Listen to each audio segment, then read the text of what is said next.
Good evening, everyone, and thank you so much for joining us for Blacknificent Conversations. And tonight we have a wonderful, wonderful panel of guests. As you come on in, can you say hello and let us know where you're joining us from? And as you come on in, also, we're going to ask if you would share this stream tonight. If you would share this as you come on in. Come on, get in the comments. Let us know where you're joining us from. It's going to be an awesome time tonight. Listen, especially if you know any persons who are in music ministry, any persons who are music lovers, any persons who are looking to try to get into the gospel music industry, this is going to be a great conversation for them to be a part of. So I want you to go ahead, start tagging some people, start sharing this in your group, start sharing it on your stories and on your page. Trust me, they're going to want to be a part of this tonight. So we thank you for joining. Hey, everybody that's coming on in. Good to see you. Let's start sharing. Sharing is caring tonight. Listen, let's go ahead and let's build up our audience. We've got a great panel and they're ready to share. We're ready for them to share. But we want to make sure that everybody that should be on here is on here. And the way to do that is for you to begin to tag some people, to share this so that everybody can benefit from what's going to happen tonight. So it's going to be a great time. Good evening. Welcome for those who are coming in. Good evening. All right. Once you shared it, let me know in the comments that you shared it. All right. I'm counting on y'all to share this tonight. Once you shared it, let me know in the comments that you shared it. Tag some people. Listen, pastors, if you have ministers of music, share it. Put them in the comments. Tag their name. If you have colleagues who are musicians and music directors and ministers of music, they want to be on here tonight.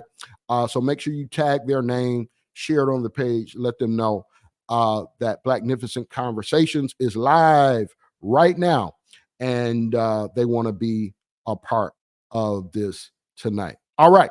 Well, we're getting ready to get it rolling tonight, and I want to introduce my first guest. My first guest has played with Ricky Dillard, Yolanda Adams, CeCe Winans, Montel Jordan, Donnie McClurkin, and Babyface. Has written songs for Ricky Dillard and Bonita Jones. Has produced for many artists, including Bonita Jones and Bishop Joseph Walker's Judah Generation Chorale. Served as the music director for Mount Zion Baptist Church in Nashville, under Bishop Walker for 15 years, has served as the music director for Benita Jones for the past 16 years, and is currently the musical director at Hunger Church Atlanta. Please welcome my friend, Virgil Straford. Hey, Pastor Virgil, Jennings, how you doing, man? I'm great, man. Good to see you. Welcome to Blacknificent Conversations, man. Thank you so much. Welcome. Yes, sir. My next guest is a stellar award-winning gospel radio announcer, professor emerita of English literature and humanities at the University of Michigan Dearborn, author of the book When the Church Becomes Your Party, Contemporary Gospel Music, has been an invited presenter at universities and conferences around the world, including Japan, South Africa, and England. In the U.S., she's spoken at sites as diverse as Harvard, Baylor, and the University of Michigan, as well as the Kennedy Center. She can be seen in the new Henry Louis Gates special entitled Gospel, which premiered on PBS last night and will continue tonight at 9 p.m. Eastern. So when you're done here, go over to PBS and check that out. She received the Michigan Heritage Award in honor of her years of work in gospel research, radio, television, and community productions, and is the producer of the Detroit McDonald's Gospel Fest and the Motor City Praise Fest for more than 2 decades. Please give a very warm welcome to Dr. Deborah Smith Pollard. So glad to be here. Thank you. Thank you, Dr. Pollard, for joining us. It's a pleasure to have you here. Y'all give her a warm welcome tonight. Listen, this is a distinguished panel tonight. I'm excited about them. My next guest is the executive pastor and the minister of worship for the Temple Church in Nashville, Tennessee, where he also serves as the creative director. He has earned a Bachelor of Arts in Business Administration with a concentration in marketing from Morehouse College, a graduate of the Joint Law and Divinity program at Vanderbilt University, the Harvard of the South, where he earned a Master of Theological Studies and a Doctor of Jurisprudence, has served as a consultant and clinician for numerous churches throughout the country. Please give a very warm welcome for our friend, Pastor Victor Wynn. Good evening, everyone. Good evening, Pastor Jennings. Thank you for the invitation. It's good to be here. Yes, sir. Yes, sir. Thank you so much for being with us. All right. And my next guest is a psalmist, musician, and composer. Her music has traveled far beyond her reach and has been recorded by leading recording artists such as Detroit's own Straight Gate Mass Choir, Bishop Paul Morton and the Full Gospel Baptist Fellowship International Praise Team, Bishop William Murphy III, Tasha Cobbs Leonard, and Jay Thomas. Her most popular work to date is For Your Glory, deemed as a modern day hymn of the church, and was recorded by the Full Gospel Baptist Church Fellowship, Pastor Tasha Cobbs Leonard and Jay Thomas, and it earned Tasha Cobbs Leonard a certified gold record and continues to bless millions around the world. Ladies and gentlemen, please give a very warm welcome to Ms. Mia Booker. Good evening, everyone, and thank you so much for having me. Thank you, Mia. Thank you so much for joining us. We've got a couple guests that are on the way, but listen, we're going to go ahead and jump right in tonight. I want you to continue sharing. Listen, all your music buddies, all your music friends, anybody who wants to do music, this is the conversation you want them to experience tonight. So make sure that you go ahead and share this with those persons. All right, let's get started. I want to break in real easy. So this question is for the whole panel. Who was the person or what was the experience that you would say sparked your love for music? Anybody can jump on in. The person or the... My dad was a pastor, but before that, he was a choir director in E-Course in Detroit. They called it the Twin City Chorus. My Oh, mother wow. had been a pianist since the time she was 12. And Wow. I still have people who come to me. She died in 2018, but I still have 30 and 40-year-olds come up to me and tell me I wouldn't know hymns and anthems if it had not been for your mother. Wow. And they allowed us to listen to all kinds of music. We could listen to R&B. We could Okay. listen to all opera and everything else. They pulled me into it. Wow. That's awesome. Thank you, Dr. Deb. Who wants to jump in there? I would just say, Dr. Pollard, I actually was in a class with your mom at Mary Grove. So, Wow. yeah, so we were in class. We had about 2 or 3 classes together, and she gave us a wealth of knowledge in our classroom setting. So it was Wow. such a blessing in knowing her. So just the mention of her name and the memory of her makes me smile. As it pertains to music, I have to say I come from a musical family as well. My mom sings, and she started us singing early.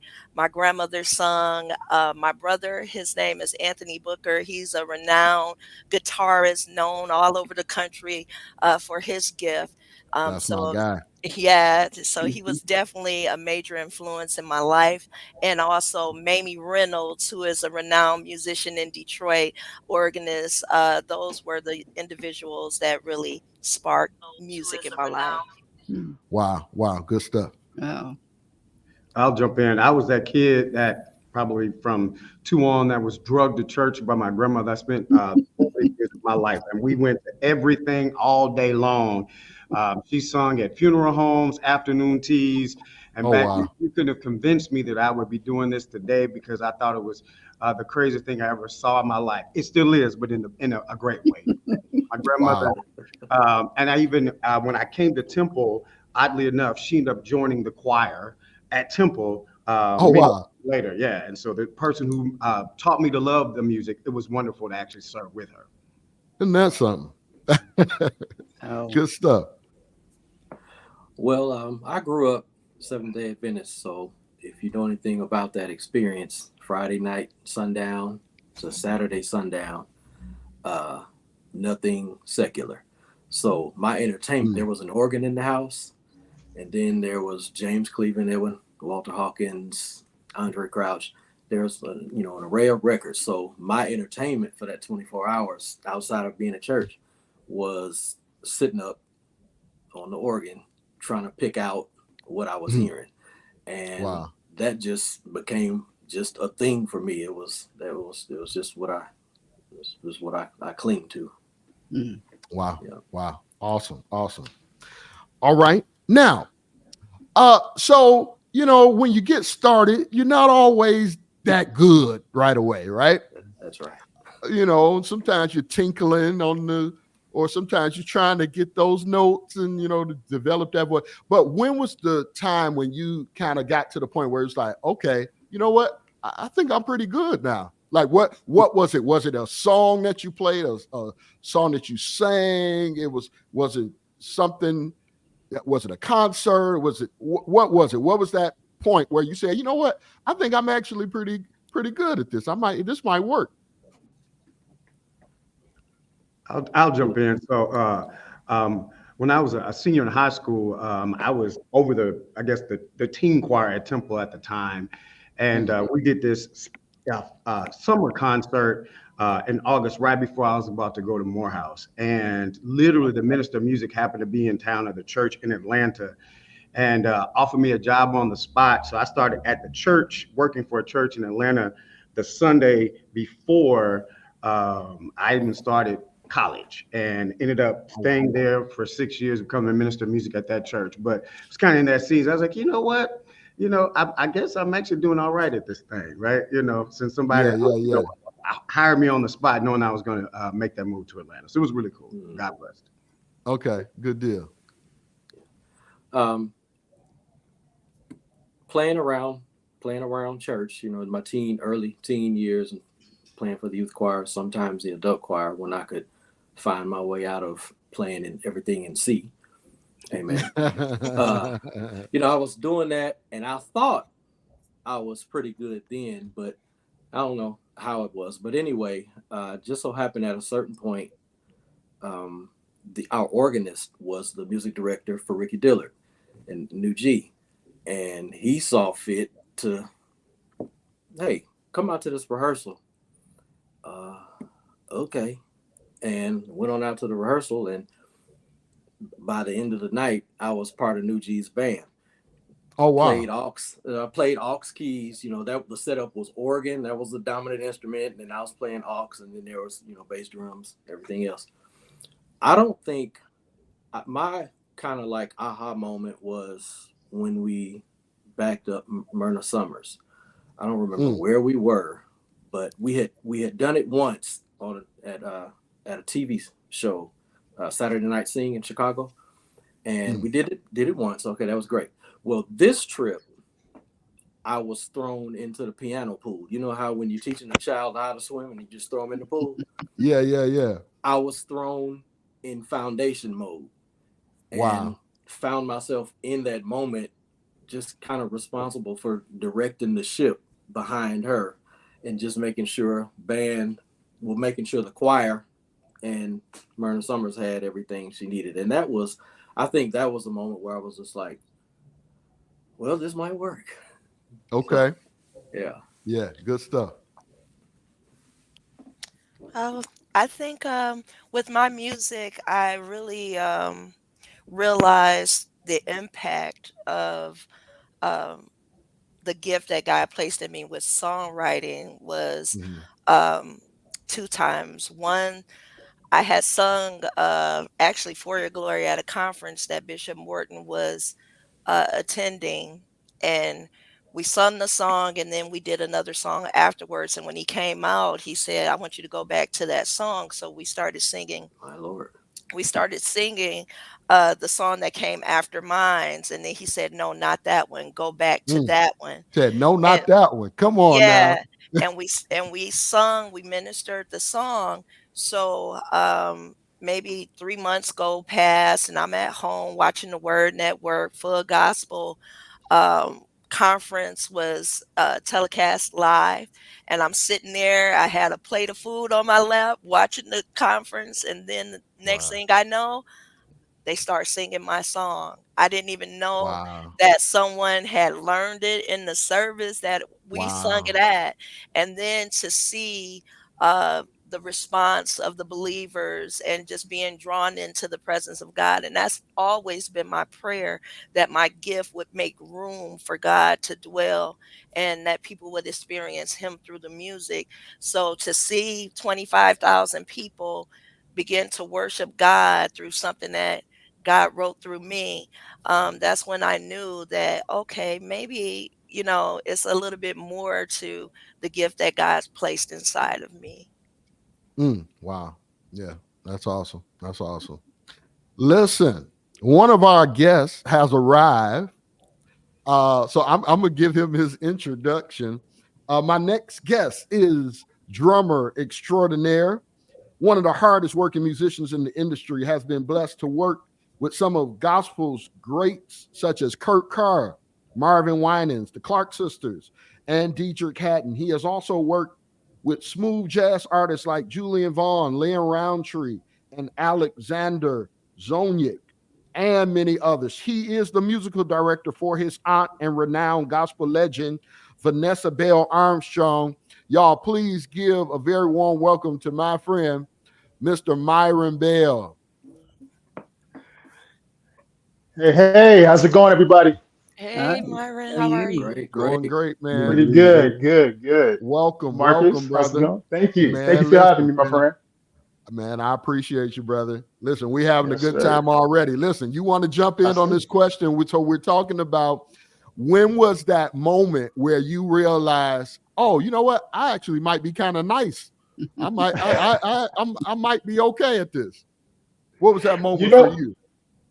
you know what? That actually kind of came later on in my Wow. career. Yeah, because I was always hard on, my playing, and I kind of compared myself to other drummers, too much, and it wasn't until, I started doing some recordings here and there, and I listened back and I said, you might work. You might be Yeah, okay, man. yeah, And but like I said, I mean, and I carry such a humble spirit, man. Where I don't really see myself being, who people say I am. To God be the glory. But yeah, like I said, it kind of just came on. When it came about, later on in my career, and when I would listen back, I said, man, that came out pretty good. I'm pretty happy with this. that's what's up, man. Listen, I'm gonna tell y'all. So growing up in Detroit, in the gospel music scene, there were three drummers that you kind of wish somebody said you played like: Uh-oh. Myron Bell, Liddell Abrams, Uh-huh. Yes, sir. and Dana Davis. Listen, if anybody said you sounded anything remotely like those, listen, you You good? you are good. Right. So man, Man, you uh, know what? And it's an accident. When I first saw Liddell play, and I've always been a student of Dana Davis, and the Davis University, as I call it, Drum University. But when I first heard Liddell, I was so intimidated. I said, man, I think I'm gonna start playing guitar, because I mean, he was just a ball of energy. His skill set was just bar none. I mean, he's incredible. He's still incredible today. That's my good friend. That's my brother. So yeah, shout out yeah, to man, Liddell. Yeah. absolutely, absolutely, absolutely. Dr. Deb, I got a question for you. Okay. Yes, sir. So you are, whether you want to accept it or not, one Uh-oh. of the foremost church music historians in the world. Oh my goodness. Wow. I don't know how you came Uh, through that. now that I'm listen, I wouldn't say it if it wasn't true. Yeah. So I want to direct this next question to you Mhm. first, and if anybody else wants to add to it, but I want to give it to Dr. Deb first. So historically speaking, what has distinguished the music of the Black church from church music in general? It's a very interesting question because one of the things that divided the Black church in the Mm. late 1800s was the fact that there were these churches that wanted to use what we call wandering verses. So they would take these song lyrics that we already know, like, when I get to heaven, I'm going to sing and shout. Nobody going to put me out, all that kind of Yeah. stuff. Okay. They wanted to be able to improvise with the sound of the song. So the melody wouldn't just be what was straight written down, but they could Ah, add their own melismatic movements to it and all of that. Um, and there was even the first Black bishop who said it was heathenish, mm, to have all of that going on, because there were wow. many in the Black church who felt if we sounded more like the white church, we'd be more Ah, accepted. And there were the others who said, we're going to be us. And right. so those are the kinds of things that have not only shaped what we consider to be Black music, but Mm, also what generation after generation has people getting beaten up. Dorsey got beaten up. Your music sounds too much like the world. Okay, then mhm. you get, let me see, I got the other names in here. Oh, Sister Rosetta Tharpe. Yeah. It's the Mhm. devil's music. Edwin Hawkins. Then we come up here to Kirk Franklin. It's the devil's music because you're bringing another sound. But we Yeah, live in a community that has all these sounds. We right. create our sounds, and they get just, I mean, if your cousin is singing it and it gets in your ear, then you can kind of add it into Right. what you're doing. That's just how that happens. But Yeah. those are the distinct things that we do. Yes, we can write beautifully the way Mia does and everything, but there's also, when somebody sings that, so they're going to sing it straight at first, and then they're going to go in there and kind of, move with it. So Right. that's what Absolutely. makes a Yeah. difference. Mhm. Yeah. Okay. Good stuff. Anybody else want to jump in there? I would just say it's the spirit of the Black church. Mhm. You know, Yeah. That's you good. know, the thing that distinctively makes is our experience, and then because we have the experience of really leaning into God to be a provider, really Mhm. leaning into God to be a healer, because we Yeah. had no other alternative. It it makes a distinction because our experience is coupled with our music, Mhm. and Yeah. it's totally different. I was watching a gentleman speaking about how African Americans interpret hymns, and it just Mm. sounds different because you Mhm. have Yeah. the heart and the soul and the experience that's rendering that song, opposed to what's just written, as she said. But it's the spirit of Mhm. the Black Mhm. church. Mhm. Yeah. Yeah. Yeah. That's good.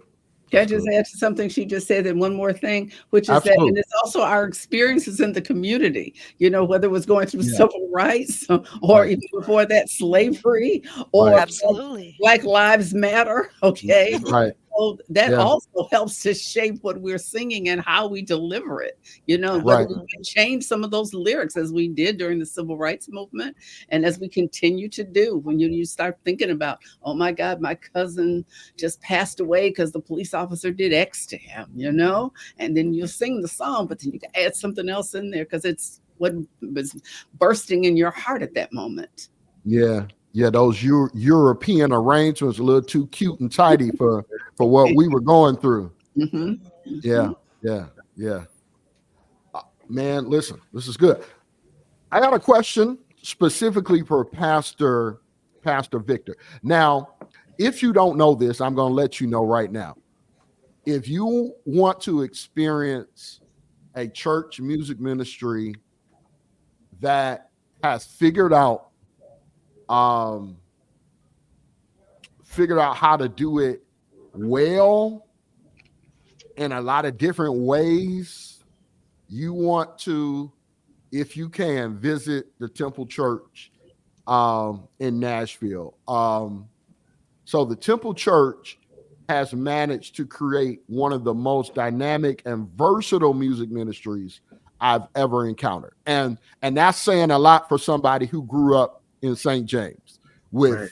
with Jimmy Yeah. Dow Come Yeah. on. and Yeah. the Yeah. St. James Folk Choir. So the Temple Church is special in that way. Um, and so what I want to ask Pastor Victor is, how have you all been able to pull that off? And the other part of that question is, why is that type of diversity and versatility important to your context? First, thank you. Wow, for your affirmation, man. That's awesome. And I mean, like you said, to be a student of St. James and to even offer those words for Temple, I appreciate that. But and if I can, I'll go to the second part of your question first. When we think about it, one, our congregation is multi-generational, right? And so multi-generational. We have different socioeconomic backgrounds. We come from different traditions. And so it was our charge from the founding pastor. We call it balance. There's a balanced approach to worship, a balanced approach to ministry. And as you said, man, the word of God is true, whether you're putting it to, classical arrangements, or if you're lining a hymn. I mean, the word of God will, seep into you. And so truly, yeah, there are moments when they'll take off running after an anthem, or ultra grace, how great a debtor daily I'm constrained to be, that line from Come Thou Fount, or How Can This Be That You Would Love the Most Unlovable Part of Me, Love Theory, Kirk Franklin. Those things resonate. And so I Yeah. think I mentioned earlier, there was a season when my younger brother and my grandmother were in the same choir. We had one adult choir. And so it was my mission to make sure my brother was reached and my grandmother's reached. And we try to do it, all of it in worship service. And my line is, if you don't get it this week, you're going to get it next week. And how we do it, we work hard, and God honors the work. I mean, if you think Yeah. about most choral groups, most choirs, at least half of them sung in the choir at some point at school or in college or other spaces. So it also kind of brings back to memory some of the times they sung classical stuff or spirituals. But there is something to be said about rich music stretching people. Also, you want your church to be multi-generation because you want it to last. And so even challenging some of the senior saints to be more accepting of some of the newer stuff. And so it's been a wonderful challenge, but it's hard. And it's a daily thing that we try to continue to perfect. That's awesome, man. That's awesome. And shout out to your pastor, like drum right. And I heard you mention the founding pastor. God bless the memory of Bishop Michael Lee Graves. What a great pastor, great super preacher, just a nice guy. And we thank God for the legacy that continues at the Temple Church. So, yeah, man. All right. So I want to ask this next question to the entire panel, whoever wants to answer it. In your estimation, what is the responsibility?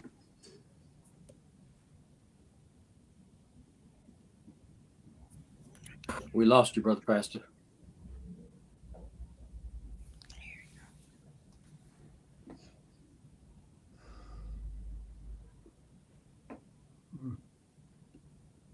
It's on mute. But while you get into, I'll jump in for you, Pastor Jennings. I think one of the things we try to do is to be worship leaders, to engage the congregation in such a way that they want to sing. They want to, offer up praises to God. They want to join in the melody. They want to bring the sacrifices of praise. And so, I think there are moments when it is presentational, but in the best way, it is leading worship. Each and every person is a worship leader that invites the congregation, is the musicians as well. It is creating this fabric where people want to offer praise and worship to Almighty God. Yeah, that's good.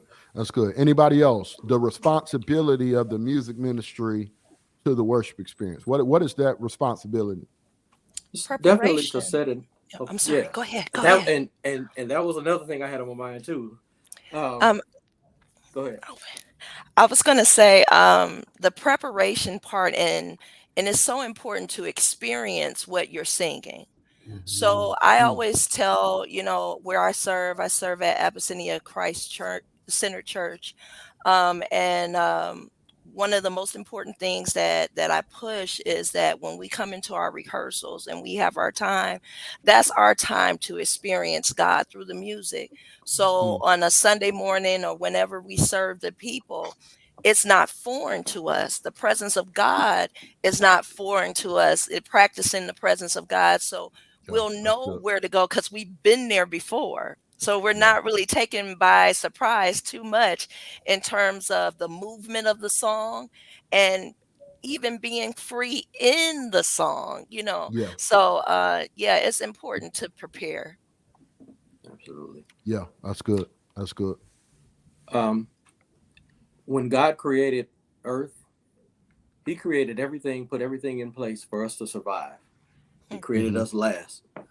And everything we needed was there. So it's our responsibility to create an atmosphere that's conducive for the saints to see God, to create that atmosphere where it's all vertical and that where God gets the glory. It's also our responsibility to study the word, study the word, and then study the music, study the house. Yeah, that's good. Study your audience. / study the vision of the house. That's it. Yeah. You don't want to be, singing about one thing, and the pastor is seeking to take the church somewhere else. So, all of those are very important. Very important. Yeah, that's good. That's good. Yes. That's good. Anybody else want to jump in here? I like what my dear brother just said about studying the house. I remember our friend and brother, Marcus, Joe Otis. I was working with him at Greater Grace Temple. And he kind of said something similar to that to me. And I was just kind of in a place where, if I can just be honest, I was just kind of just disconnected, from the worship experience, for whatever reason, or just kind of just in my own zone and in my own vein. And he said that very thing to me. He said, "Man," he said, "you need to tap into the spirit of the house." He said, "You see how God is moving through here." He said, uh, grab hold of that, and get involved. And Yeah. I thought that was a pretty, good rebuke.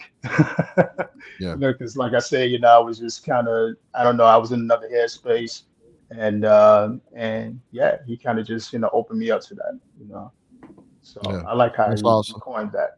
Yeah. Yeah. And shout out to Joe Otis, one of the greatest multi-instrument players. That he's My God. crazy on all the instruments. Anyway, Joe Otis, if you're watching, hey man. All right. So on that other side of the coin, what is the congregation's responsibility to the worship experience? Because I think it's dangerous when we approach church like the Apollo. Come on. My Lord. And it's, entertain me, it's like, I will be entertained, so yes, all of those things.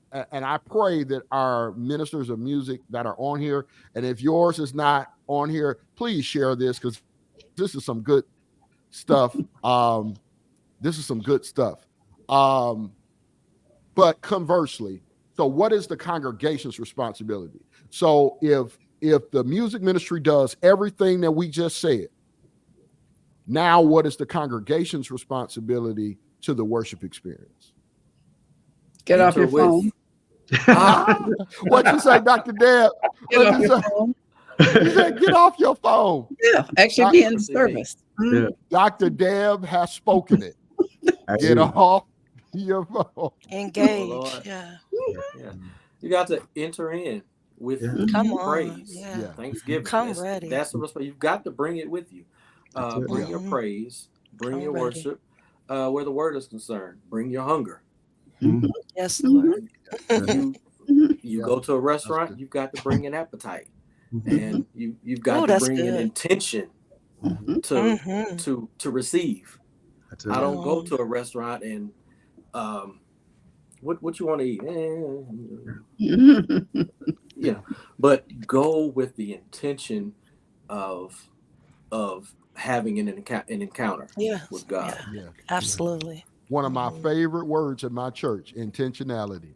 That's it. Intentionality. Absolutely. Yeah. Absolutely. Yeah. I always say you don't go to a dinner party with nothing in your hand. You don't go to somebody's And house then to there's eat that.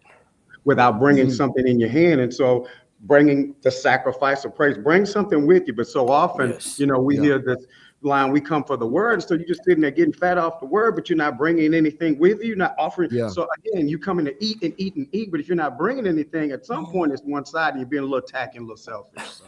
Yeah. You say tacky and don't come to my house eat all the time. You ain't bring none with you, right? Sticking chicken in your bag and walking out the door. Man, oh Lord, say it ain't so. But you didn't Not bring the same. you didn't bring anything in your hand. Your word, your heart, your mind, your spirit. And it's not just money. It is truly bringing something in your hand. It is that we bring the sacrifice of praise to the house of the Lord, right? Right. Yeah, absolutely. Absolutely. And I say, here's the interesting thing about the scripture that you alluded to, Virgil. Enter his gates with thanksgiving. Enter his courts with praise. The operative word is enter that way. Right. So here's the thing. So it doesn't give an opportunity for my praise to be a response to the performance on the stage. Absolutely. You already had it. Because even if the music ministry is off that day, if I can't respond to the performance on the stage, I ought to respond to the performance of God in my life. Absolutely. That's good. There have been a couple times where I've visited churches and I've gotten to the threshold of the door, and they have great hospitality in place and all of this, and once you fill that out, and and I'm like, ooh, this is nice, thank y'all so much, but there's something going on in that room. Yeah. I'm trying to get there. So that's the urgency that we need to enter with. So Yeah. Mhm. Yeah, that's great. That's great. Anybody else want to tap in there? I would just say come for an experience. It's a worship experience. Mm, So having the intentionality, also the expectation for God to move through you, to receive and to give. I told my team last night, I said, worship is not American Got Talent. You know, I'm see? not I'm not here to be critiqued by you. I'm Mm, not here to perform for you, but Right. this is a community, a Right. and community. we're communing with each Ah. other. There's a lateral communication that's happening, and Yes. there's Mm-hmm. also a vertical communication that's Right. happening. That's it. So, Right. we have to be intentional with both. I can't be Yeah. so focused vertically all the time that I'm not seeing You gotta how connect. what I'm doing is connecting and impacting my sister and my brother. So Mm-hmm. it's just like, Yeah. ministry in itself, it's work. Yeah. It's action, and Yeah. you're not going to get anything just standing, or like I heard preachers say all the time, make a joyful noise. It calls praise is demonstrative. So Mm-hmm. it's not you can no, make a noise. You get what I'm saying? Yeah. Be joyful. You Mm-hmm. have to you have to Those are come prepared verbs. to do it. Yeah. Yeah, all of those Yeah. verbs. Bring your verbs to church. Bring your be Absolutely. praise. Be Amen. worship. Yes, Yes. sir. Mm-hmm. Yes. Yeah. Yeah. Good stuff. Good stuff. Good stuff. Listen. All right. I'm gonna shift gears a little bit. So anybody can jump in here. Because one of the things I wanted to do in this conversation is to be helpful. I want it to be engaging. I want it to be enjoyable, but I want it to be helpful. And so for some of our up and coming musicians or ministers of music, or even for those who are hoping to be afforded greater opportunities, as far as musicians, right? I'm specifically kind of talking about musicians, instrumentalists, okay? When you're looking to hire a church musician, what are some of the must-have qualities and skills that you're looking for? And anybody can.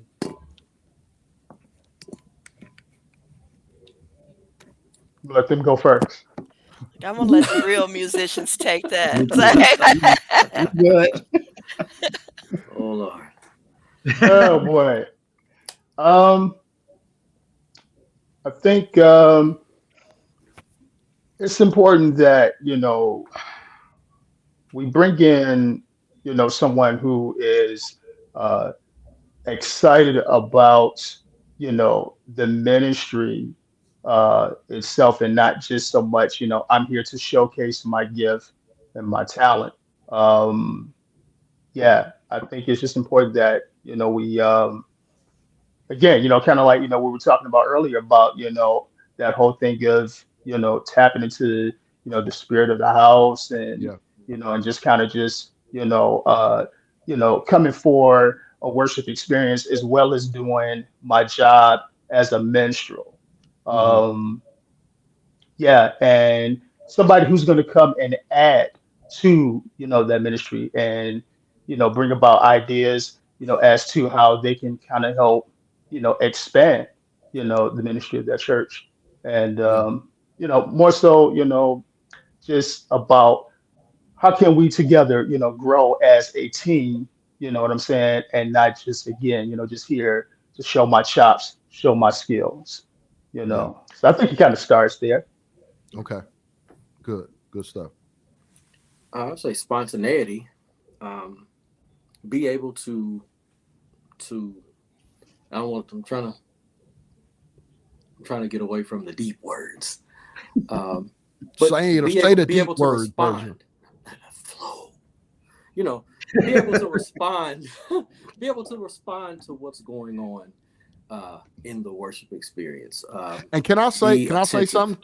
Uh-huh. That's exactly what I was going to say. To respond, you got to be paying attention. Absolutely, you got to be alert. And I'm gonna be honest. I tell our musicians all the time, worship is moments, and if you miss the moment, there's no guarantee we're ever coming back there. Right. So you've got to be plugged in. You got to be engaged. You Absolutely. got to pay. You can't respond to something if you're not paying attention. Absolutely. And half of the shifts that don't happen in worship is because somebody wasn't paying attention. Mm-hmm. Yeah. And it's too late now. Right. Because it's even gone. to try to go back to it, now I'm fabricating a moment that we missed, because I'm lamenting that we missed it. But you got to pay attention. And I'm sorry, I just jumped all in your answer, Virgil. Oh, you're good. That was good. Go ahead. Yeah. You're good. Yeah. So, yeah, everything you said, it's about being awake, being alert, and being tapped in, being connected. Have a good attitude. How about that? Patience. And then a knowledge of the common, Pastor Victor, a knowledge of common hymns. Yeah. And there's so much debate like on social media about that, that comes up. Well, we didn't grow up with those. Okay, that's fine. But if you're playing for a church, I need you. I need you to learn, oh, how I love Jesus. Learn it as well. You learn everything else on YouTube. All you gotta do, search. Yeah. So I don't know if anybody else. That's pretty much it. All right. Yeah, want to be hungry, want to be stretched. I mean, that's it. Improve, evolve, and be pliable, teachable. Yes, absolutely. Being agile, being open for people to pour into you, because sometimes we have a plethora of talent, and we have so many people that are so skillful, and sometimes it's the simplicity of the moment. It's not about being busy. It's about being still. And when you don't hear that, when you don't hear it, then you have to be open to the person who does hear it and allow them to orchestrate that moment so we can all flow and flow in that moment. So yeah, being agile and being pliable, be teachable. Yeah. Sister Mia, you said a word. I may be kind of moving backwards, though. You said being still. And I think that's also a response when we go back to the responsibility of the music ministry as well as the congregants. Sometimes you have to be okay with the stillness. That's it.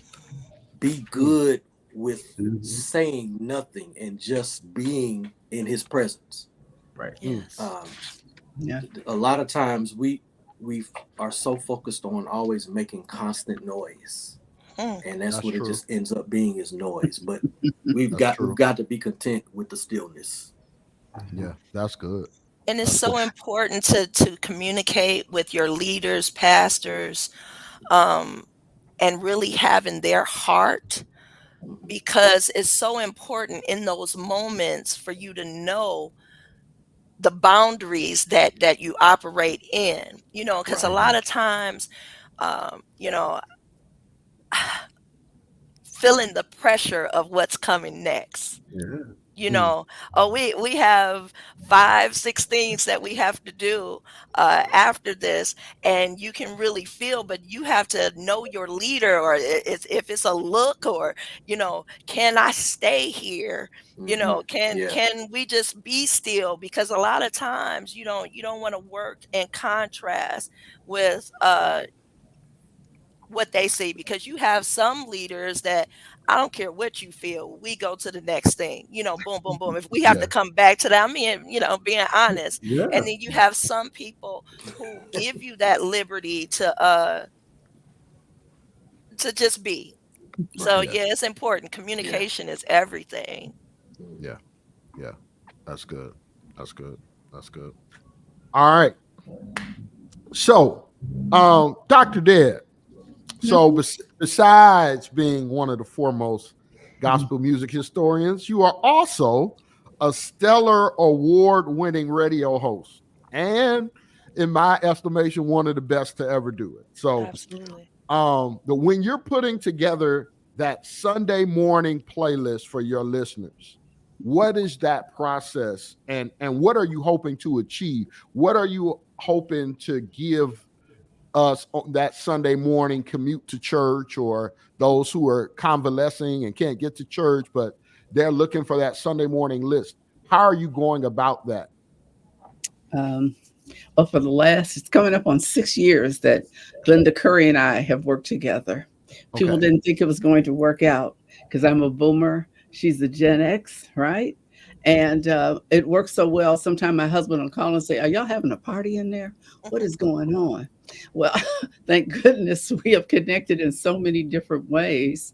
Um, and we have a phrase, we call it old school, new school, and everything in between. All Mm, right. So everything doesn't have to be something that was recorded in 1980 or 1990. And I have no problem because for 18 years I was at WJLB, which is a mhm. hip hop, an R&B station, right? Right. And which is where maybe somebody who was emceeing right now may have heard me when I was called Dr. Deb all the time.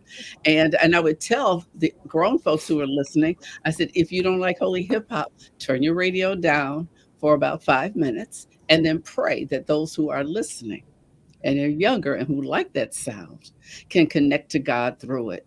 And Oh, okay. so, Yeah. what am I thinking about when I run into somebody? I'll just tell you there's one story that has never left my mind or my heart.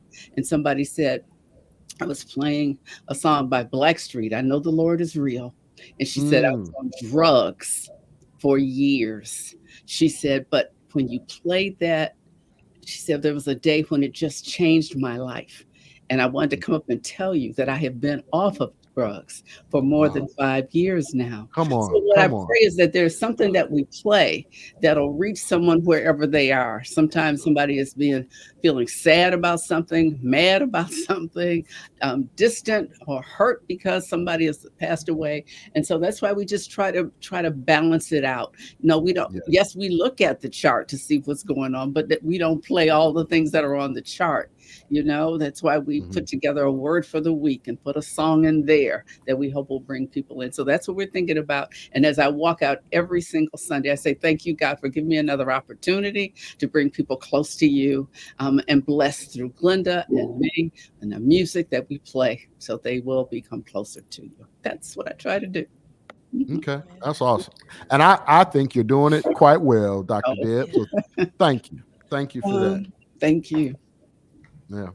All right, Miss Mia.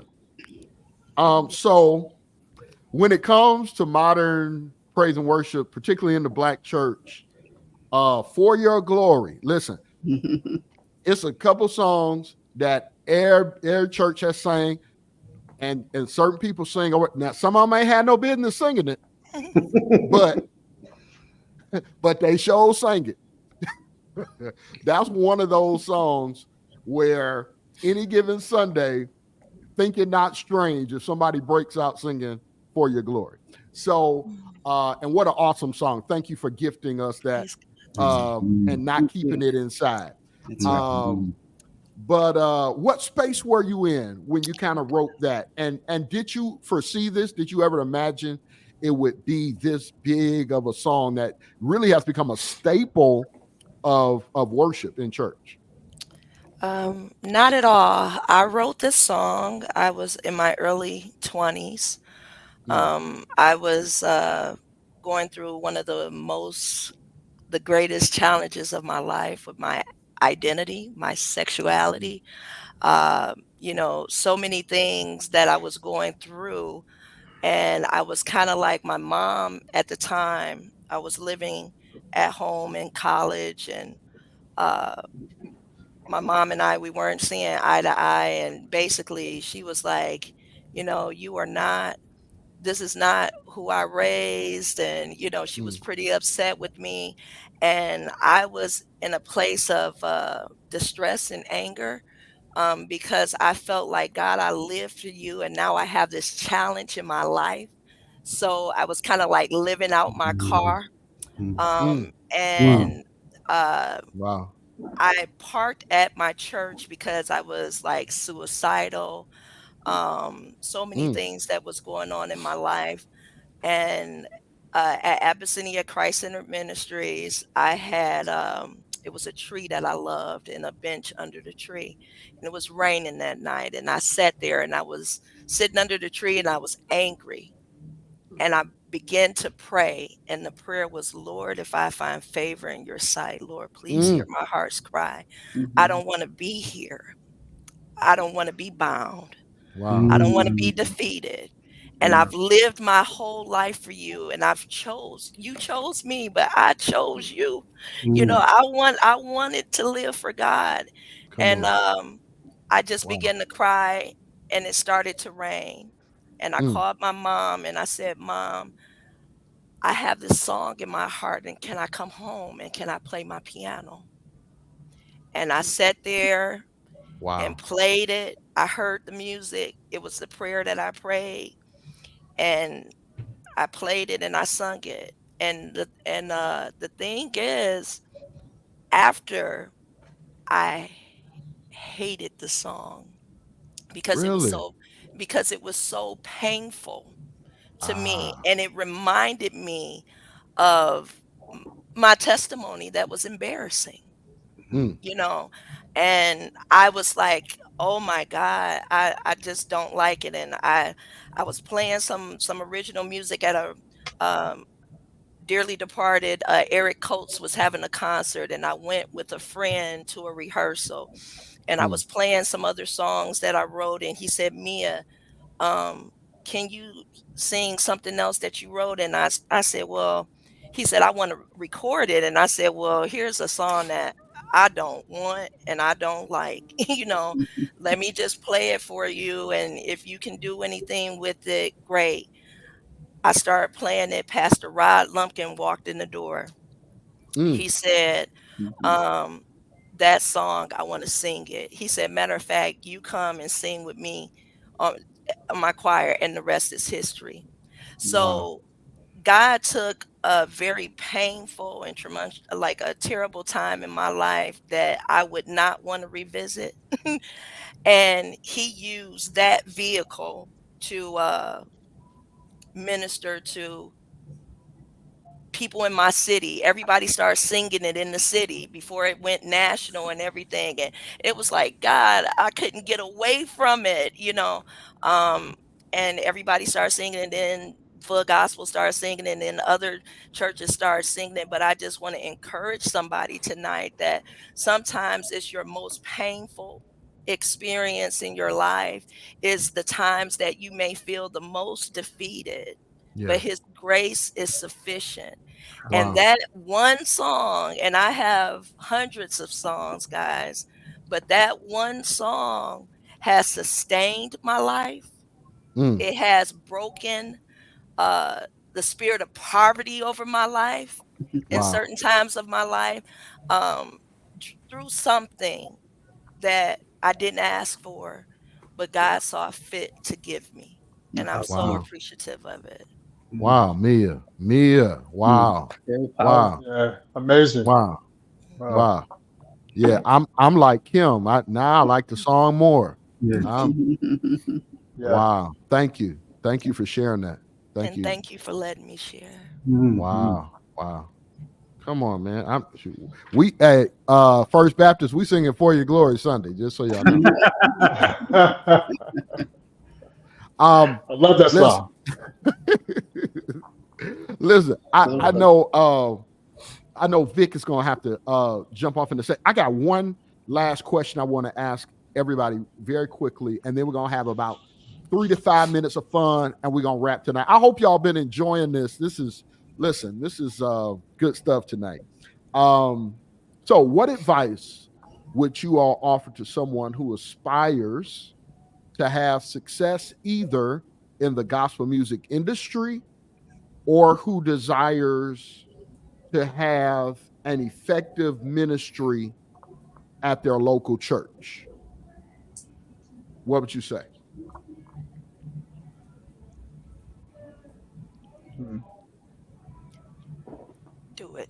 Just keep singing. Keep doing it. Just keep doing it. Okay. Yeah. Keep Y'all hear doing that? it. Be Yes. not weary in your well doing. Just keep doing it. Keep going. All right. Anybody else? Do you know there's something that Reverend James Cleveland said to the gospel announcers years ago? He said, some of us were created to serve locally, and some statewide, and some nationally. Just focus on doing what God has given you. If it doesn't blow up over the world, that's okay. Just be grateful that you are blessing the ones who are right there hearing you.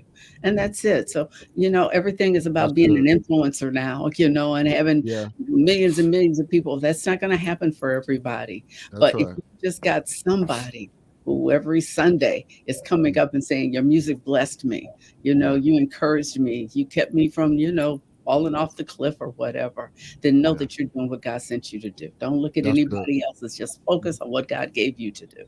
That's good, Dr. Dad. That's good. And do yourself a favor, by not looking to go into this thing to be the next one up or to, become rich and famous. Hmm. That's not what it's about at all. Because if you go into it with that mindset, you're going to be completely let down. Disappointed every time.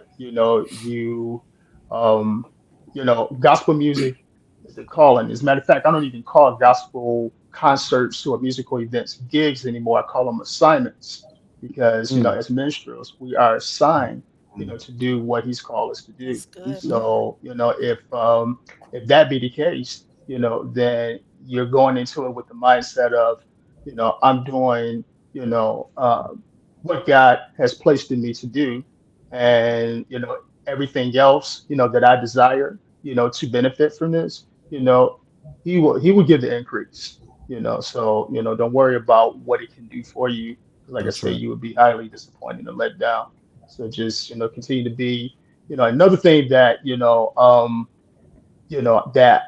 another practice of mine, being a minstrel, is that I'm forever grateful, and I'm forever letting God know how grateful I am for every Yeah, experience. Whether I'm performing before 15 yeah. people That's it or right there. 15,000.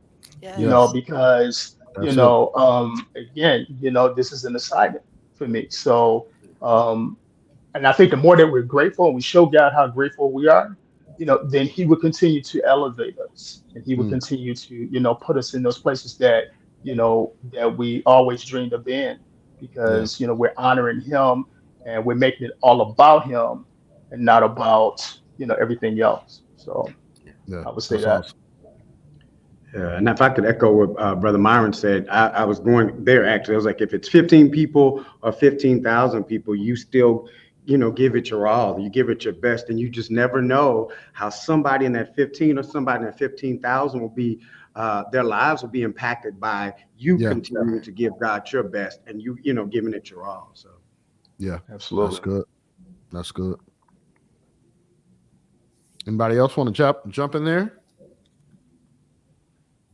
If I could just encourage the worship leaders, like, don't be dismayed by what you see sometimes, Mm. Mm, or um, the lack of response. mm, Because a lot of times we have an expectation that uh, experience of God is exuberant, or it's a call and response kind of situation, and it's loud, or it's movement and things of that nature. But sometimes people are impacted and they're just taking it in, you Mhm. know mm. um It may be the lyric.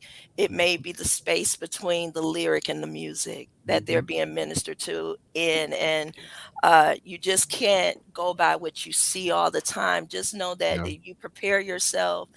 You get before the Lord. You hear the sound that God is releasing in that moment, and you flow in Yeah. it, and you give God your very best. And you just let it go, you Yeah. know. And just be encouraged tonight, those of you, like we said, it doesn't matter if you ministering to 3 or 5 or 10 or 1,000. And a lot of us have had the experiences where we have minister to the masses, and then we have ministered to just an intimate number of people. But you give God that same presentation, Yeah. that same preparedness, that same fire and fervency. You go after God with the hunger and the passion, no matter, and He will put your gift, He will place your gift before great men. But it might be that little girl back there that may be the next. That may be the next Tasha Cobbs, or the next, Jacqueline Carr, or whoever the case may be, whoever you like to listen to. But Yeah. just you sowing in that small local assembly could be the piece that inspires the next generation to carry the torch. So just don't be discouraged. Keep going, keep pressing, keep singing, keep playing, whatever God has called you to do. Just be effective in that. Love on Him in it, and your reward will come. You know. Yeah. Amen. Thank you.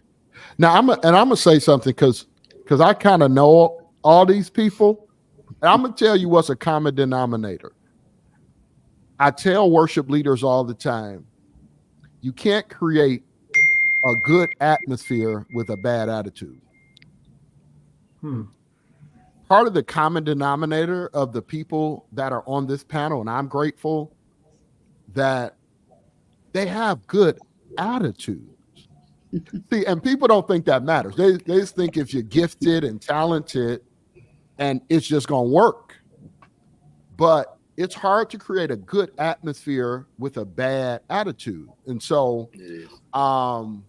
we've got to, when you're preparing the notes and preparing the chords and preparing the loop track and all that, prepare your heart, Amen. prepare your spirit, prepare your mind. What are you thinking about? Mhm. 5 minutes before the worship service? Yes. What kind of conversations are you engaged in 2 minutes before it's time to say, praise the Lord, everybody? Mm. The preparation is not just musical and technical, it's spiritual. You got to prepare yourself, your vessel to worship. And while we love excellence in the execution of the ministry and the music, we want to have excellent spirits as well. Because in the same way that Daniel was distinguished because of his excellent spirit, there's a way that the worship experience and those worship leaders who are the most effective is something different about when they're leading, because they prepared themselves and not just the music. So Quiet yourself and quiet the noise around you. yeah. Mm-hmm. Yeah. Yeah. Even if And that, yeah. even if that noise is praise, but you're still preparing for something.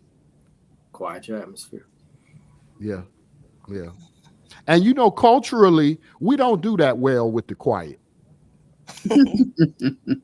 That's a struggle for us culturally. Even when you were earlier talking about, it's so funny, I grew up at a church where they would walk around, they would line up around the wall and sing "The Lord is in his holy temple, let all the earth keep silent." But wasn't nobody trying to be silent, because we don't, that's not what we're accustomed to. But sometimes the way God speaks in the silence is so profound. And if we can learn the discipline of how to respond to that sweet spiritual silence, it'll shift things. It'll shift things. So, yeah, man, this is good. Listen, I got, okay. Y'all, we about to let y'all go. I done held y'all long enough, but listen, this has been great. And I got a couple of things. I just want to have a little fun with y'all. Well, first of all, this first question is for Myron and Virgil. Okay. You are tasked. Your assignment is to put together a 5-piece gospel band with an unlimited budget. Who are your 5? Who are your 5? No budget, whoever you want to pull from. Who are your 5? Go, Virgil. Man, this is so difficult for me because there's so many layers to that. I think about people that I've worked with and who have come through for me, and then I'm thinking, okay, is the nature of this question, is this your fantasy, team? Is this your however you want to do it, Virgil? Well, okay. I'm going to say Jason Tyson on keys. Eric Miller on organ. Trey Rayford on bass. Kevin Claiborne on lead guitar. And Calvin Rogers on drums. That's a squad. That is a squad and a half. Myron, who are your 5, man? Well, I'm gonna kind of approach it how my brother did here, where you put together like that dream team, the guys that you always wanted to work with, because I don't want to offend my local brothers. Right. You know what I mean? Because right. We don't be on that. Hey, man, I heard that conversation, man. Right. Oh, you didn't pick me? Oh, okay. I know where we are now. Yeah, no, but configurations you could go with, Exactly. So first off, I would just send mad love to all my local brothers and say, I would be more than happy to work with all of them at one time. But if I had to pick that dream team, can I take myself off drums first off? Okay, that's fine. So I'll kind of be like the facilitator, MD or whatever. And I'm going to go probably Mike Burrell on keys. I'm going to go Maurice Fitzgerald from Chicago on bass. I'm going to go, maybe Eric Walls on guitar. Yeah. And drums, Garrison Brown from Los Angeles. He's a pro. I think he's traveling with Alicia Keys. But yeah, is that all of them? Yeah. Speaking of Alicia Keys, anybody want to say anything about? Never mind. No. Let's keep it gospel. Let's keep it gospel. Let's keep it gospel. Absolutely not. You remember the gospel? Hey, man. All I'm gonna say is, you remember when Kim Burrell told that lady to let that mask work for her? This is getting worse and worse. I'm sorry. Oh my God. Okay. Right. I gotta misbehaving. I'm sorry. We apologize. We apologize. Okay. All right. Here we go. So this next thing, I'm gonna say a name. Okay, so I got to do this like in an order because it's going to get crazy if I don't. So, Dr. Deb, you're number 1. We're going to do ladies first. Mia, you're number 2. Virgil, you're 3. And Myron, you're 4. So, I'm going to give you one name, and we're going to keep going. Everybody won't respond to the same name. So, we'll go in order. So, once the first person responds, the next person is going to respond to a different name. I'm going to give you a name. You tell me the first thing that comes to mind when I say this name. Y'all ready? So y'all got the order? Y'all got your number? You got your number? Yeah. You know who you're going after? Okay, here we go. James Cleveland. I know he can do it. God, Lord, do it for me. Okay. Tremaine Hawkins. That kind of friend. That's my mama's song right there. Daryl Coley. Wow. Great Okay. voice. Mahalia Jackson.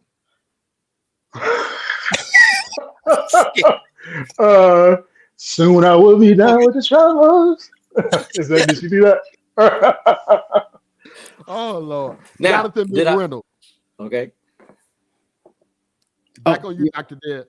Oh, Abel. Okay. Mhm. Pamela Mann. Powerhouse. Hezekiah Walker. Hits. Shirley Caesar. Soulful. Stretch for a few. Lord. Oh Dr. man, Deb. electrifying. Electrifying. Okay. Dr. Deb. James Moore. James Morton. Wow. More. James Moore. Powerful. Yeah. Powerful. Yolanda Adams. Trailblazer. Hmm.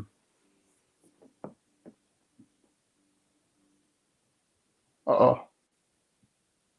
Did we lose him again? We lost you.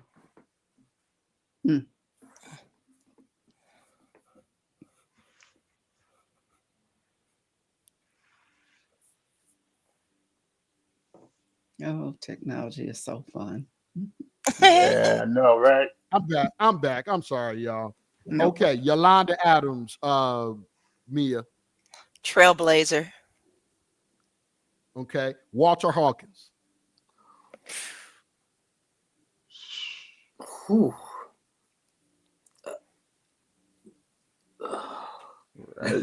There's so much you can say about Walter Hawkins. Exactly. Yes. Wow. The Godfather. Yeah, Good there you one. go. Very good one. Wow.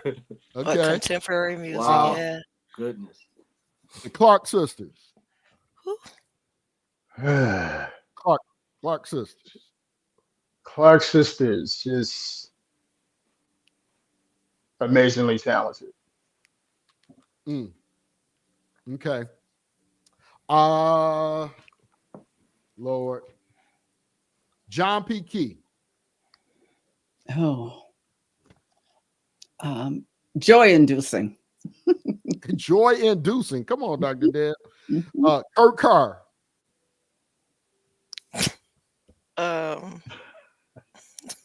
Wait a minute. Let's see. Kirk Carr. I really like his it's like modern day chamber music. I like choral music. Very good. Okay. Modern day chamber music. Come on now. The Caravans. You gave me that one. Wow. I'm like, I want that one. Right. Oh, wow. The Caravans. Pre-Clark sisters. Pre-Claxton. That's funny. Okay. Precursor. Kirk Franklin. Pure entertainment. Okay. I don't know Yeah, what's no, going on with my camera, y'all. All right. Mighty Clouds of Joy. Oh. Quartet Kings. I would have to concur. Mary. Everything. It's like, I don't know. Not everything. Oh Lord. I love Mary. Okay. Just powerful duo. Just like Commission.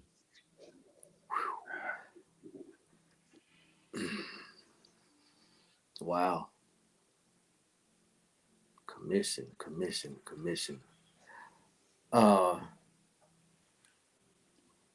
Goodness. Help them, Lord. I don't know. Vocal mentor to the world. I don't know. Okay. There's so much imitation of commission there. Right. Yeah. The Soul Spurs. The Soul Stirs. Yeah. Ooh. Um, wow. Uplifting. Okay. Kiara Sheard.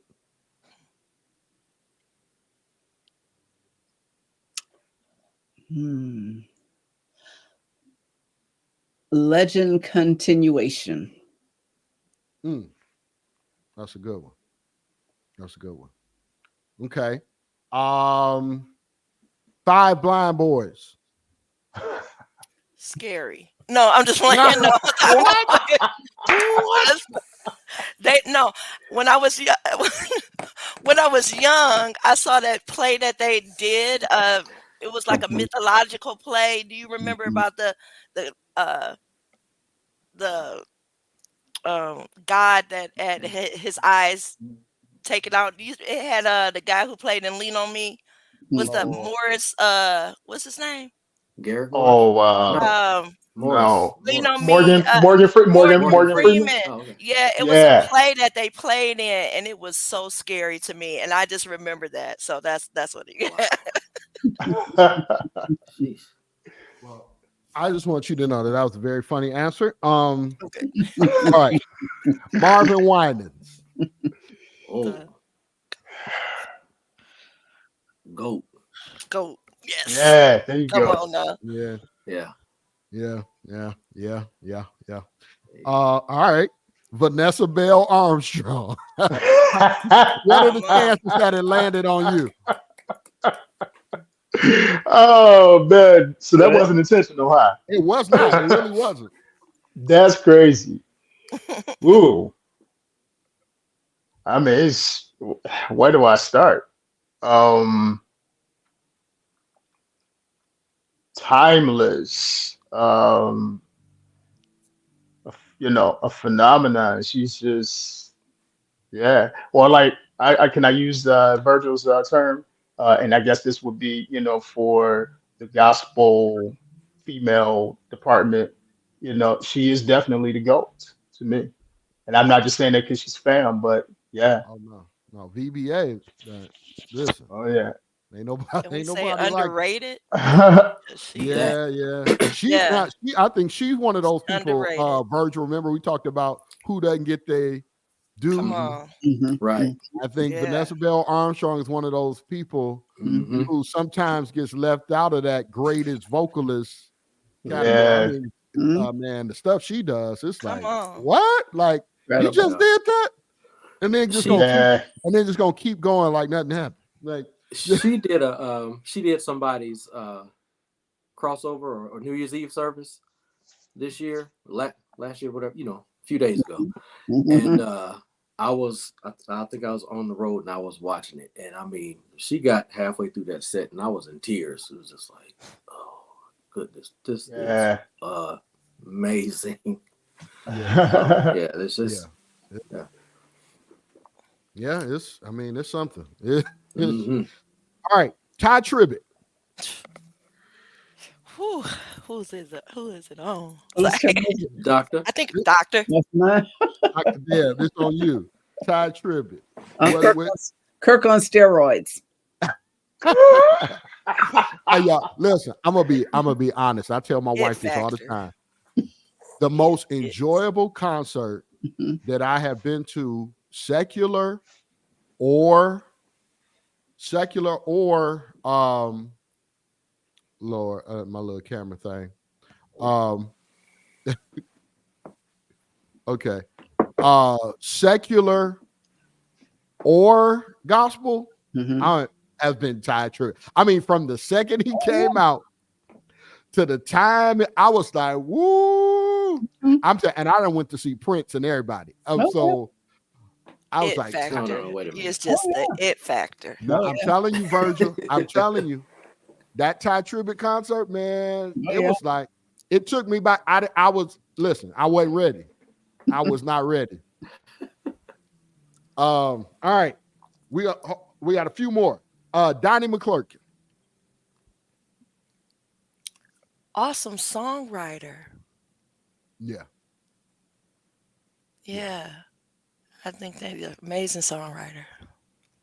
All right. Kim Burrell.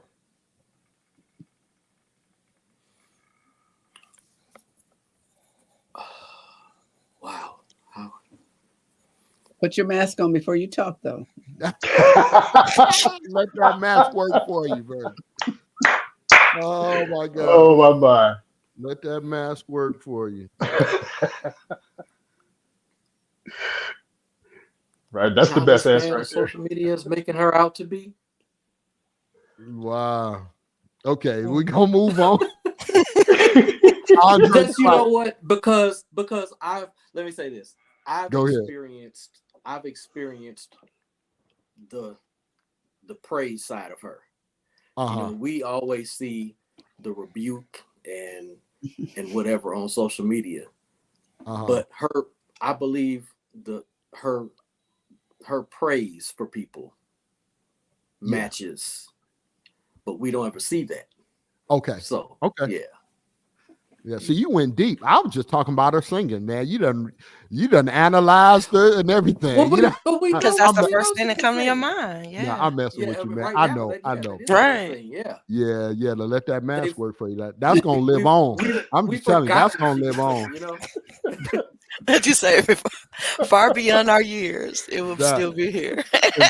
in perpetuity, people will be saying, "Let that mask work for you." Jesus Christ! Oh, that is all right. funny. Next. All right, Donald Lawrence. Donald Lawrence, trendsetter, gospel trendsetter. Yeah, Thomas Whitfield. Bruh. That's you, Dr. Dad.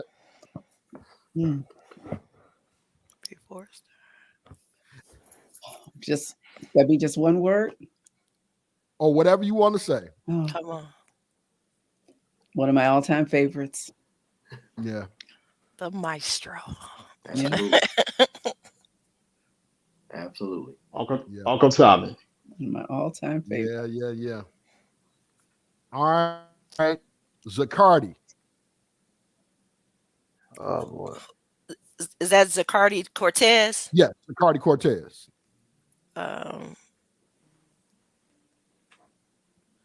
He's an awesome vocalist. All right. Leandria.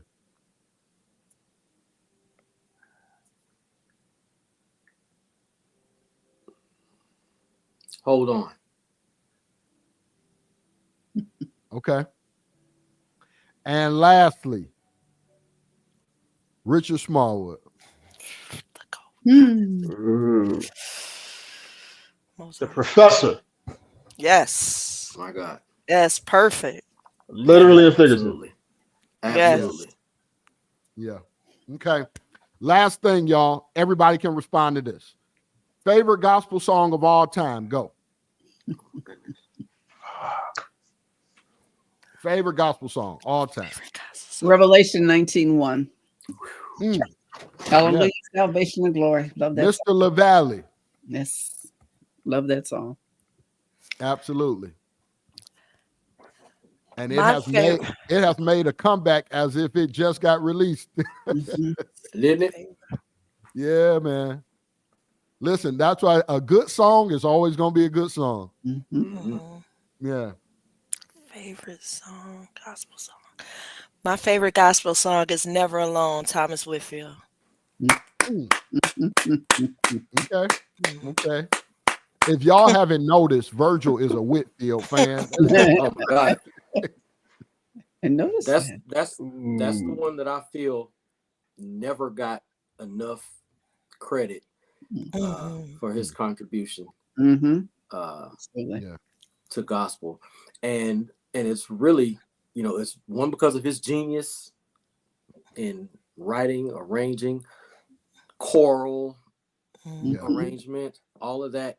But then I believe when he died, we were like at the cusp of seeing great examples of what praise and worship in the Black church was supposed to look like.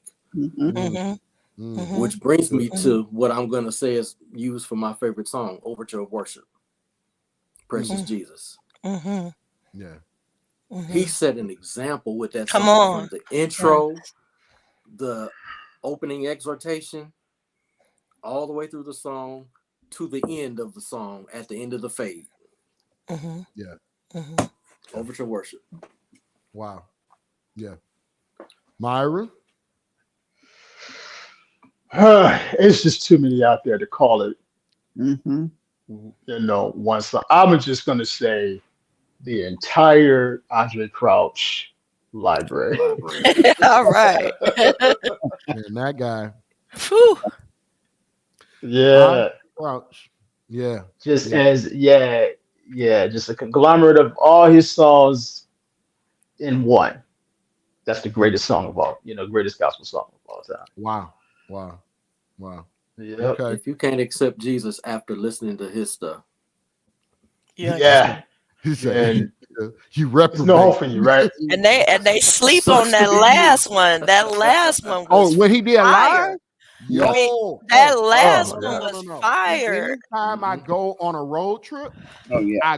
I pull that up because when I tell you they smashed that album, Yeah, they The did. whole Yeah, they did. album. oh, Yeah. they smashed That that album. Shaka Khan song all around the world. Listen, I mean, I Absolutely was great. like, It's incredible. Yeah. Yeah. well, Love y'all Andre. listen. This has been absolutely wonderful, and thank y'all so much. Audience, can y'all give Thank you so much. all our Chris. wonderful panelists a hand? Come on, go in the chat and do some cheers and some claps and some applause and let them know how much we appreciate them for being with us. Listen, this is something that we need to keep sharing. So even after we log off, go ahead and push share, put it on your timeline, tag some people. Listen, just the encouragement to those in music ministry alone is worth this sharing tonight. So we thank God for you. They going crazy for y'all in the chat panel. Thank y'all so much. So listen, I want to do this I want to do this too, just in case at 9 p.m., which is about 29 minutes from now, you can see part 2 of the gospel. Dr. Deb is a part of that production. And I saw part 1 last night. It's excellent. So please check that out on PBS. What I want to do, the very last thing, if there's anything anybody wants to share as far as any projects you're working on that you want people to check out, anything that's out there that you want people to go buy or download or purchase, or anything you want to share as far as how to keep up with you, just go ahead and do that as we close tonight. My part in that documentary is very short. I almost didn't say anything about it, but then my friend said, "You're in it. Just go ahead and be grateful." So let me just say I'm grateful. Okay. Listen, the fact that they ask you, Dr. Deb, says says the world. Absolutely. I was like, Says well, the world. I've already seen it. And when I saw you on it, I was like, Detroit. So, and just let everybody know that it's also streaming. So if you have the PBS Passport or the documentaries app, you can watch it and rewind it and everything. It's a wealth of knowledge. Please, please, please watch it. you got a lot in there. Thank you for sharing that with everybody. That's good. And thanks for the kind words. I'll be sure to take a look at it, Dr. D. Congratulations. Okay, thank you. Anybody else? Anybody got anything you're working on? Anything you want somebody to check out, download? I'm trying to finish my book on Oh Happy Day. Pray for me that I can get this thing done. I've been working at it for so long. I wanted to be done, and I wanted to explode. Yes. We're looking forward to that, Dr. Deb. So please let us know, and we're going to help push it as much as we can. All right. Thank you. Yes, ma'am. All right. Well, going once, going twice. Thank y'all again. And everybody, thank you. Y'all a wonderful audience. Thank you for participating. Oh, and before you go, we've got one more conversation in Blacknificent Conversations next week. We are doing a conversation on Black preaching, and this panel is something else. So we got Dr. Edward L. Branch, Reverend Jennifer Kerner, Pastor Timothy Carruthers, Reverend Dr. Kevin Cosby, Pastor Laren Robinson, and Reverend Dr. Teresa Fry Brown. So that's next Friday. So you don't want to miss that. If you like Black preaching at all, they gonna bring it, and it's gonna be a wonderful panel. So again, thank you. Join us next week. Thank you again for joining us tonight. God bless you, and we are going to see you later. Good night, everybody. Good night. All right. Thank you.